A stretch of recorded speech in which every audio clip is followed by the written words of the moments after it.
Is Saturday, June 3rd, 2017. My name is Bill McCamley. I'm a state representative from Las Cruces and Mesilla here in New Mexico with your legislative update for the day. So I want to talk a little bit about Donald Trump's decision to pull out of the Paris Climate Change Accord and how it's not such a good idea for us here in New Mexico and what we can do about it. I mean, the first reason to not like this is basically one of international cooperation, right? We do better generally when we engage with other nations around the world. And for us to join only two other nations in not participating in this agreement and basically saying we're going to take our toys and go home is not a real good way of engendering communication and relationships with other countries. And for us, being 30 miles from the border with Mexico, we have a real special understanding of what that means. But there's some real local reasons as well. So just want to show you, I am here in the office park section of Las Cruces. So if you look behind me,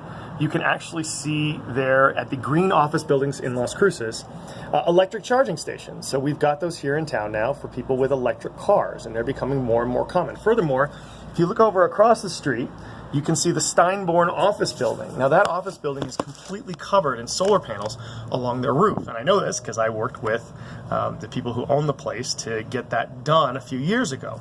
And what am I trying to say here? Well, solar, electric cars, this type of new clean energy environment, it's here. And it was even further illustrated yesterday by a tour I did with El Paso Electric at some of their generating stations and some of their facilities in El Paso. And what did we find?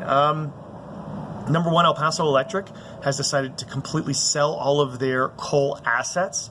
Yes, they do buy electricity off the grid from some coal power stations every once in a while, but it's not part of their base load.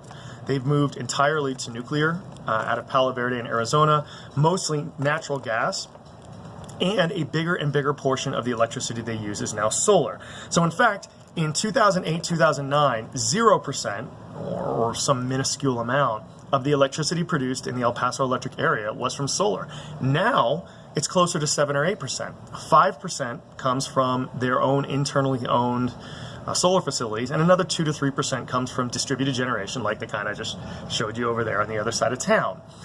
And their newest facility, which is over by Deming, is actually a 50 megawatt solar facility, and it came from their effort to find a 50 megawatt anything electric production facility. So they basically opened it up to everybody, and solar actually came in the cheapest. So as we find that solar electricity is being able to produce cheaper and cheaper, even in that case, less expensive than natural gas, you understand that this sort of thing isn't going away, and we should keep planning for it in the future.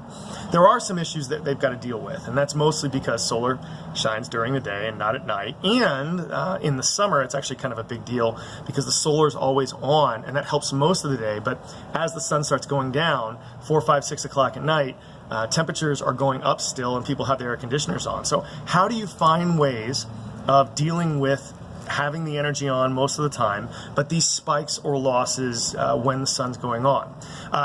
The answer is going to be energy storage, and they were actually telling us that in Tucson, they just started their power company in not only using solar, but buying a storage capability. So you can get very, very cheap electricity from the energy stored a lot of times when you're not using it. That's going forward. But what's the point here? The point here is this stuff's not going away. It's going to keep getting better and better. The technology is going to keep becoming more and more available. And as people realize that global warming and global climate change are more and more real, it's not going to stop. And so we've got to move forward with the technology and the jobs needed for the production, but also the strategies on how we manage these sorts of things. And as we move out of Paris, our nation and our local area is going to be less and less likely to share in those jobs. So what can we do here? First of all, at the state level, we can really work to increase our renewable portfolio standards. We've had these since the mid-2000s. They've done a very good job of increasing the amount of green energy here in New Mexico.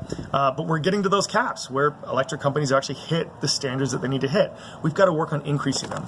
We can also work on nuts and bolts ways of creating better policy. For instance, like aggregate net metering, which is something I talked about on this thing the other day. I would also argue that get involved in both your local and national elections.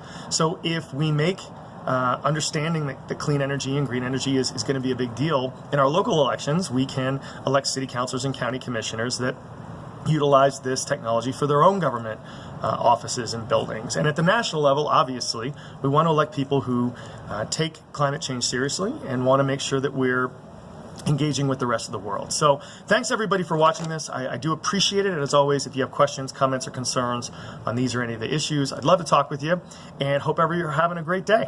Appreciate it. Bye.